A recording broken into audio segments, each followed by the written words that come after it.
அடுத்ததாக நாம் பார்க்க இருப்பது சடையநாயனாருடைய புராணம். இது திருத்தொண்ட தொகையில் நிறைவு சருக்கமாகிய மண்ணேசீர் சருக்கத்தில் நிறைவு நாயனாராக இவர் வருகின்றார். இவருடைய தொடர்ச்சியாக இசைஞானியார் என்று வருவாங்க. உள்ளபடியே திருத்தொண்ட தொகை அமைப்பின்படி திருநீலகண்ட யாழ்ப்பாண நாயனாருடைய நிறைவாயிடுச்சு. ஆனால் சுந்தரமூர்த்தி சுவாமிகள் 60 பேர் தான் தன்னிடியார்களையும் அவர்களோடு கூட 9 தொகையடர்களும் பாடுறார். நம்பியாண்டார் நம்பிகள் திருத்தொண்ட தொகையை கொண்டு வகைநூலாகிய திருத்தொண்டர் திருவந்தாதி பாடும் பொழுது அந்த தொகைநூலில் இடம்பெற்ற பெயர் நிறைவில் என்னவனாம் அரணடியே அரைந்திட்ட சடையன் இசைஞானி காதலன் திருநாவலூர் கோன் என்று சொல்லியிருக்கின்றார். அதன் அடிப்படையில் திருத்தொண்ட தொகையில் இடம்பெற்ற பெயராக சடையனார், இசைஞானியார், சுந்தரமூர்த்தி சுவாமிகள் அதுலேயுமே அவர் பெயர் இருக்கு இல்லையா? என்னவனாம் அரணடியே அடைந்திட்ட சடையன் இசைஞானி காவலன் திருநாவலூர் கோன் என்று சுந்தரர் பேர் வந்துருச்சு. அப்போது சுந்தரருடைய திருவாக்களே இது 3 இடம்பெற்றிருக்கு, திருத்தொண்ட தொகையில் இருக்குது. இந்த ஏதுவாக கொண்டு 60 கூட்டல் 3ஆக 63 நாயன்மாராக செய்வது நம்முடைய நம்பியாண்டார் நம்பிகள் தான். நம்பியாண்டார் நம்பிகள் செய்வதற்கு முன்பாக சுந்தரர் காட்டிய நாயன்மார்கள் 60 + 9 69 நாயன்மார் தான் அவர் காட்டினது. 60 தனியடியார்கள், 9 தொகையடியார்கள். அவர்களோடு அந்த நூலை பாடினார். அதாவது திருத்தொண்ட தொகையை கொடுத்தவராகிய சுந்தரமூர்த்தி சுவாமிகள் நிறைவில் தன்னுடைய பெயரை குறிக்கின்றார். பதிகத்தில் எப்போதும் அவர் பெயரை குறிப்பது வழக்கம் பலஸ்ருதியில். அப்போ அவர் குறிக்கும் பொழுது தன்னை அடையாளம் காட்டுவது, அவர் இன்னாருடைய மனைவி என்று குறித்துப்பார், இன்னாருடைய தகப்பன் என்று குறித்துப்பார், இன்னாருடைய மகன் என்று குறித்துப்பார். இதெல்லாம் அவருடைய வழக்கம். அதன் அடிப்படையில் இந்த பதிகத்தில் இசைஞானியாரையும் சடையனாரையும் தன்னுடைய தாய் தந்தையராக குறித்து கொண்டதை ஏதுவாக கொண்டு நம்பியாண்டார் நம்பிகள் அவர்களையும் நாயன்மாராக வைத்து அவருக்கு ஒரு திருத்தொண்ட தொகை பதிகம் பாட்டு சொல்லிட்டு போகிறார். அதுக்கு ஏதுவாக கொண்டு சேக்கரார் சுவாமியும் அவர்களை நாயன்மாராக வச்சு ஒரு பாட்டு தான். சடையனாருக்கு ஒரு பாட்டு, இசைஞானியாருக்கு ஒரு பாட்டாக புராணம் நிறைவாகிறது. சரிதானே? இப்போது என்னவனாம் அரணடியே அடைந்திட்ட சடையன் என்று சொல்லுகின்றான். அப்போ அரண் அடியே அடைந்திட்ட சடையன்னு அடைந்திட்ட இட்டு அப்படிங்கிறது இறந்த கால இடைநிலை. அப்போ முடிஞ்சிருச்சின்னு அர்த்தம். அப்போது பதிகம் பாடும்பொழுது சடையனார் திருவடி அடைந்திருக்கிறார் என்று புரிந்து கொள்ள முடியாது. இதன் அடிப்படையில் அரணடியே அடைந்திட்ட சடையன் என்று பார்த்துக்கலாம். அடுத்த பாட்டு புராணத்தில் பார்த்துக்கலாம். ஒரு பாட்டு திருத்தொண்ட திருவந்தாதி பாட்டு, ஒரு பாட்டு புராணம், திரும்ப அடுத்தது இசைஞானியாரில் ஒரு பாட்டு திருத்தொண்டர் திருவந்தாதி, ஒரு பாட்டு புராணம். சரிதானே?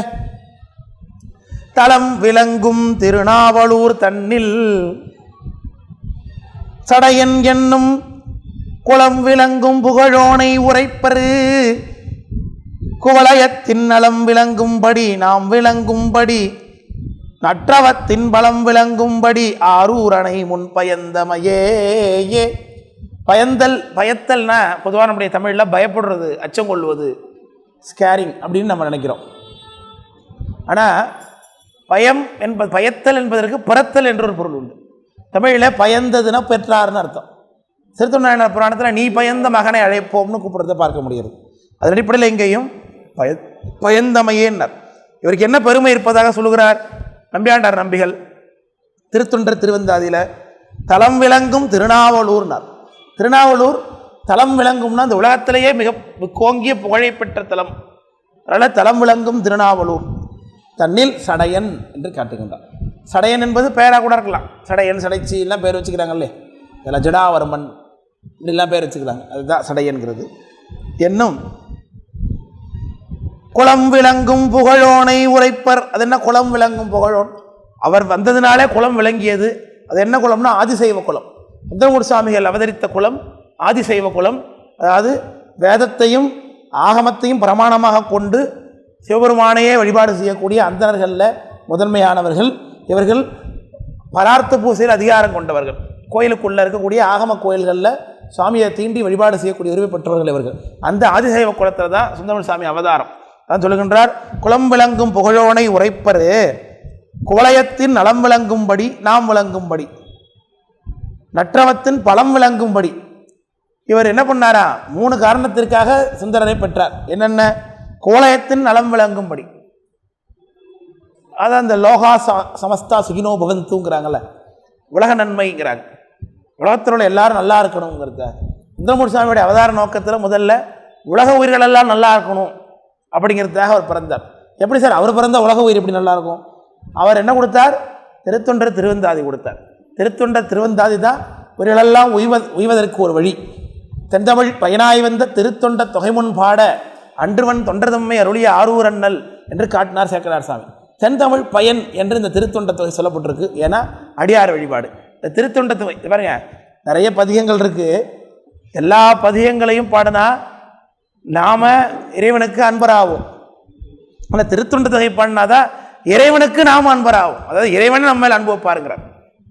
நமக்கு சாமி மேலே அன்பு வேணும்னா மற்ற பதிகங்கள், சுவாமி நம்ம மேலே அனுபவிக்கணும்னா திருத்தொண்ட தொகை பாடணுங்கிறார். அதை தான் பதிகத்திலே சொல்கிறார். என்னவனா அரணடியை அடைந்திட்ட சடையின் இசையானி காதலன் திருநாவலூர்கோன் அன்னவனாம் ஆரூரன் அடிமை கேட்டு ஓப்பார் ஆரூரில் அம்மானுக்கு அன்பராவாரே. அம்மானுக்கு அன்பர். அம்மான் ஆரூரில் அம்மான் சோறுமான் தேர சுவாமி புண்டகொண்ட சுவாமி. இந்த பெருமானுக்கு எப்படி நாம் அன்பராகலாம்? இப்போ நாமெல்லாம் சாமி மேலே அன்பு வச்சுருக்கோம், அதெல்லாம் இங்கே வந்து உட்காந்துருக்கோம். சுவாமி நம்ம மேலே அன்பு வச்சுருக்காரு நமக்கு தெரியாது. ஆனால் சாலிடாக சாமி அன்பு நம்ம மேலே வைக்கணும் அப்படின்னா அதுக்கு ஒரே வழி திருத்தொண்ட தொகை பதிகம் பாடுவது என்று சொல்லுகின்றார். அது தொகையினுடைய பதிகத்தினுடைய பலன். வகையில் எல்லாரும் இந்த பதிகம் பாடுறாங்க, அத்தனை பேருக்கும் நலம் விளங்கும். அதனால தான் குவளையத்தின் நலம் விளங்கும்படி நாம் விளங்கும்படி, நாமும் குவளையம்னு இங்கே சொல்லப்பட்டது பொதுமக்கள், நாம் என்பது சைவ மக்கள் இல்லையா? நாம் விளங்கும்படி நற்றவத்தின் பலம் விளங்கும்படி தவம் செய்தாலும் தவம் உரிய முறையில் நமக்கு பயனுக்கு வரணுமே, அந்த பயனை கொண்டு சேர்ப்பதாக இந்த பதிகம் இருக்கிறது. அந்த திருத்தொண்ட தொகை அதை அருளி செய்தவராகி ஆரூரர் திருவாரூர் நம்ம சுந்தரமூர்த்தி சுவாமி. அவரை பயந்தமை, அவரை பெற்றது தான் இந்த சடையனாருடைய பெருமை என்றதாக திருத்தொண்ட திருவந்தாதியில் உள்ள பாடல் நிறைவாகுது. இப்போ அதே சடையனாருடைய பெருமையை புராணத்தில் பார்க்குறோம். சேக்கரார் சாமி என்ன சொல்கிறாங்க? தம்பிரானைன்னு சொல்கிறார் பாட்டில். சரியா? புக்கில் இருக்க பாட்டு, தம்பிரானை தோழமை கொண்டு அருளி தமது தடம்புயம் சேர்கொம்பனார்வாள் ஒரு தூது செல்ல ஏவிக்கொண்டு அருளும் எம்பிரான் சேரமான் பெருமாள் இணையில் துணைவராம் நம்பியார் ஊரரை பயந்தார் ஞாலமெல்லாம் குடிவாழ. உலகத்தில் உள்ள ஒவ்வொரு உயிரும் வாழ்வதற்காக சுந்தரமூர்த்தி சுவாமியோட அவதாரம். அந்த பெருமானுடைய பெருமை எல்லாத்தையும் சொல்லிட்டார். அவருடைய வாழ்க்கையை எல்லாத்தையுமே இந்த பாட்டில் சொல்கிறார் பாருங்க. தம்பிரானை தோழமை கொண்டு, இது ஒரு பகுதி சரித்திரம். கடம்பயம் சேர் கொம்பனார்பால் ஒரு தூது செல்ல, இது பரமநாச்சியார்கிட்ட தூது விட்டார். ஏன் பரமநாச்சியார்கிட்ட தூது விட்டார்? பரமநாச்சியார் சுந்தரமூர்த்தி சுவாமிகிட்ட ஊழல் கொண்டாங்க. ஏன்? அவர் சங்கிலிநாச்சியார் திருமணம் செய்து கொண்டதுனால. அப்போ 2 திருமணம் செய்து கொண்ட வரலாறு இதில் சொல்லிட்டார். ஒரு வரியில் சொல்கிறார். தூது கொண்டாருங்கிற ஒரு இதில் என்ன அடங்கிடுது? இங்கே 2 திருமணம் செய்து கொண்ட சரித்திரம் ஒழுங்காக அடங்குது. சங்கிலிநாச்சியார் அவதாரத்தலம் திருவொற்றியூர். கொம்பனார்பால் ஒரு தூது செல்ல ஏவிக்கொண்டு இல்லையா, மோகம் மறுத்தால் முக்தி அருளவோம் என்று ஆகமங்கள் சொன்னவனையே தோகையர்பால் தூதாக விடுத்த பெருமானார் எழுத்துப்படியார் ஆசிரியர் சுந்தரமூர்த்தி சுவாமி. மோகத்தை விடுத்தால் முக்தி கொடுப்போம் என்று ஒரு புக்கு எழுதியிருக்கார் சிவபெருமான். அந்த புக்குக்கு பேர் என்னவா? ஆகமம். மோகம் விடுத்தால் முக்தி கொடுப்பது யாம் என்று ஆகமங்கள் சொன்ன புராணை சிவபெருமான தோகையர்பால் தூதா விட்டார். அப்பேற்பட்டவர் சுந்தரமூர்த்தி சுவாமிகிறார். ஒரு மனத்தை சிதைவு செய்து வல்வழக்கிட்டு ஆட்கொண்ட அவனை கொண்டே இருமணத்தை கொண்டரலும் வல்லாளன் எல்லாம் ஒய்ய திருத்தொண்ட தொகையரலும் பெருமான்னு சொல்கிறார். அப்போது அந்த வல்லமையை காட்டுகின்றார். பெருமான் தூது கொள்ளுகின்றார் சாமியை. பெரிய புராணத்திலே அது தூதுக்கு இலக்கணமாகவே அது அமைஞ்சிருக்கிறது. அதிலே பார்த்தீங்கன்னா வாயில் மறுத்தல் என்று ஒரு பகுதி வரும்.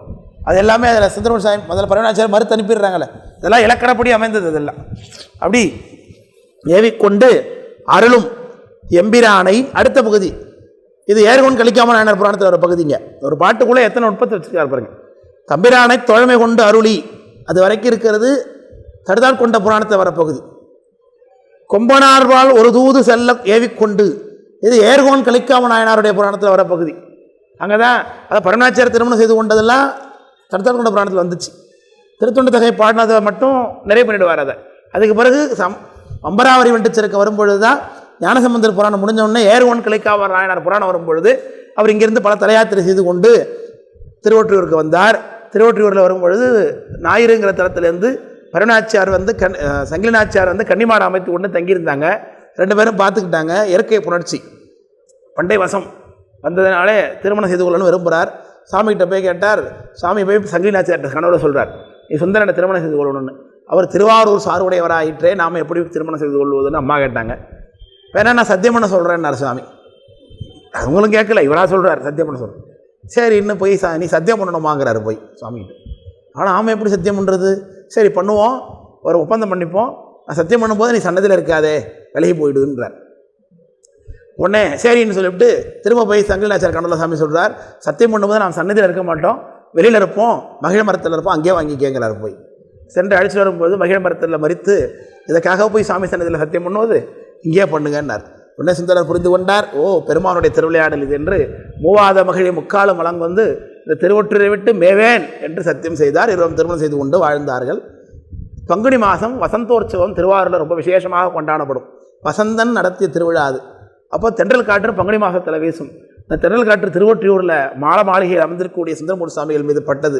ஆஹா, பங்குனி மாதம் பிறந்து விட்டது போல் இருக்கிறதே, எம்பெருமானார் தியாகராஜ பெருமான் பங்குனி மகோத்சவம் காணுகின்றார், போய் பார்க்க வேணுமே, அங்கே பரவனாச்சியார் எல்லா அடியார்களுக்கும் மாயேஸ்வர பூஜை எல்லாம் செய்வாளே, அதெல்லாம் போய் பார்க்கணுமே நினைக்கிறார். சரின்னு புறப்பட்டார். உடனே கண்ணு ரெண்டும் பறி போய்விட்டது.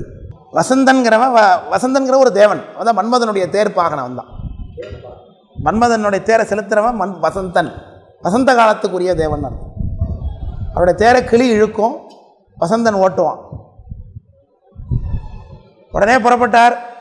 சாமியை நினச்சி வழிபாடு பத்திமாயும் அடிமையையும் கைவிடுவான் பவியேன், கொத்தின நோய் இது அறிந்தேன் போய் தொழுவேன் அப்படிங்கிறாரு. போய் தொழணும் சாமியை. எல்லாம் பதியம் பாடுறார். கண்ணு போச்சு. உடனே அழுக்கு மெய்கூட நின் திருவடி அடைந்தேன், அதுவும் நான் பட பாலதொன்றா, பிழைக்கை வாரிய பால்கொளர் அடிகள் பிழைப்பனாகிலும் திருவடி பிழையேன், பழிக்கு வேணும் மறுமாற்றம் ஒன்றறியேன், நின் திருப்பெயரல்லால் மறுமாற்றம் ஒன்றறியேன், ஒழுக்க எண்கணக்கு ஒரு மருந்து உரையாய் ஒற்றி ஊரனும் ஊரறைவானே என்றல்ல சாமிகிட்ட.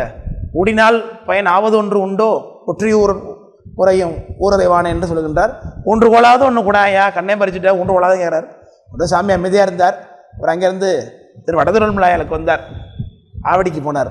அங்கே போய் சாமிகிட்ட, வாசுவதா பரஞ்சுடரே, சங்கிலிக்காக என் கண்கொண்ட பண்பா படுதுயர்களையாய் அப்படின்னு கேட்டார். சாமி அமைதியாக இருந்தார். அப்புறம் திருவெண்பாக்கம் போனார். அங்கே போய் உழையடையான் உள்ளே இருக்கிறீங்களான்னு கேட்டார். சாமியை பார்த்து, உழையடையான் உள்ளிருந்து உழவும் போகிறேன்றானேன்னார். அப்புறம் சாமி ஊன்றுவது ஒரு கோளர் கொடுத்தார். அதை ஊன்றுவது ஒரு கோளரிலே உழவும் போகிறேன்றானேன்னார். அப்புறம் அங்கேருந்து எடுத்துக்கிட்டு காஞ்சிபுரத்துக்கு போனார். காஞ்சிபுரத்தில் அம்பாள் சுவாமியை தழுவி இருக்கிறாளாமே, அம்பாளுடைய முளைச்சுவட்டு கோலமும் வளைச்சுவட்டு திறமும் சுவாமி மேலே இருக்காமே, அதை கண்டு தரிசிக்க வேணாமா பெருமானே, கண்ணெல்லாமே தவிக்கின்றேனே, கச்சி ஏகம்பனே கடையானேன், என்னாது இங்கு யான் காண எழில்பவளவன்னா கண்ணளித்து அருளாய் என்று கேட்டார். உடனே அதுக்கு சுந்தரமூர்த்தி சாமிக்கு சுவாமி அனுகிரகம் பண்ணார். இடது கண் தெரிந்தது. அதை பார்த்த உடனே பாடுறாரு, அளந்தான் உகந்துன்னு பாடுறார். அது சொல்கிற சேக்கரார் சாமி, ஞாலந்தான் இடந்தவனும் நலர்விசும்பு அளந்தவனும் மூலம்தான் காண்பதற்கு அறியாத பெருமான் முளைச்சுவட்டு கோலம்தான் காட்டுதலுங்கிறார். அவர் மேலே அணிஞ்சிருக்கக்கூடிய முளைச்சுவட்டு கோலத்தை சுந்தரமூர்த்தி சாமி காமிச்சாராம். அம்பாள் தழுவன் அந்த கோலத்தை. முளைச்சுவட்டு கோலம்தான் காட்டுதலும் ஆளந்தான் எடுத்து ஆளந்தான் என்று எடுத்து பதிகம் பாடினார் என்று காட்டுவார் சேக்கரார் சாமி இடத்துல. அளந்தான் உகந்து அமுது செய்வானை அவர் பதிகம் பாடினார். அப்பயும் ஒரு கண்டு தெரில. அப்புறம் அங்கேருந்து புறப்பட்டு திருவாவடுதுறைக்கு வந்தார். திருவாவடுதுறையில் தோல் நோய். அங்கே சாமிகிட்ட கேட்குறார், பணநாடனே வழித்துணை மருந்தே மாசிலாமணியே மறைப்பொருளே எனனா எனமாய இரும் ஆமையும் எலும்பும் இடுதாங்கிய மார்புடையானே தேன்னை பால் தயிர் அட்டுகந்தானே தேவனே திருவாவடுதுறையில் ஆனையே இணை அஞ்சல் என்று அருளாய் ஆரெனக்கு உறவு அமரர்கள் ஏரே. யார் எனக்கு உறவு என்று கேட்டார். அப்படி சாமி அமைதியாக இருந்தார். அப்புறம் திருத்துருத்திக்கு போனார். திருத்துருத்தியில் சாமி வடபால் இருக்கக்கூடிய திருத்த குளத்தில் மூழ்கி எழு, தோல் நோய் நீங்கன்னார். சொன்னவாறு அறிவார்னார். சொன்னபடியே நடந்தது சாமி.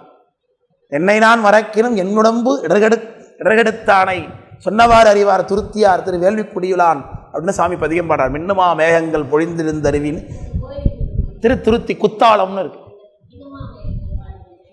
ஆமாம், மயிலாடுதுறையிலேருந்து மேற்கே ஒரு 10 கிலோமீட்டர். நம்ம திரும்பியான திருத்தலம் தான். அப்படியா? நீங்கிடும், சரியாயிடும். இது துருத்தி மரம் இல்லை, அது உத்தாள மரம்னு பேர். உத்தாளம் உத்தாளம்ங்கிற மரத்துக்கு பேர், அதுதான் குத்தாளம்னு ஆகிப்போச்சு. திருமலங்காடு எப்போ போனார்? இது போ இதில் ஆவடியிலேருந்து இது போகும்போது. ஆமாம், கண்ணு தெரியாமல் பண்ணது தான். திருவாலங்காடு போகும்போது 2 கண்ணும் தெரியாது. முத்தாமுத்தி தரவல்ல முதல்வா மகிழ்வன் முளைவங்கா இந்த பாட்டு தக்கோலாம் போயிருப்பார். இந்த வழியாக தான் போகிறார். அப்புறம் திருவாரூருக்கு போகிறார். திருவாரூரில் மாலை நேரம் பறையுன் மண்தளி என்ற தளத்தில் போய் வழிபாடு பண்ணி காத்திருக்கார், இடை தெரிந்து காத்திருக்கார். அந்த திருவாரூர் கோயிலில் சாயரட்சை தான் விசேஷம் என்று எல்லாரும் கொண்டாடி கொண்டிருக்கிறோம். ஆனால் சுந்தரமூர்த்தி சாமி சாயரட்சைக்கு போகல, அர்த்தஜாமத்துக்கு போகிறார்.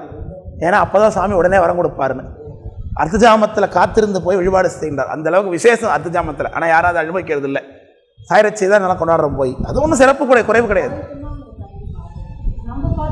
அர்ஜாமம் பார்த்தோம் நம்ம அர்த்தஜாமம் தான் போனோம். எஸ்பி தலையாத்திரப்போ அர்ஜாமம் ஆச்சு. அவர் முசுகுந்து அரைச்சி நடந்து சாப்பாடெல்லாம் போட்டாங்களே.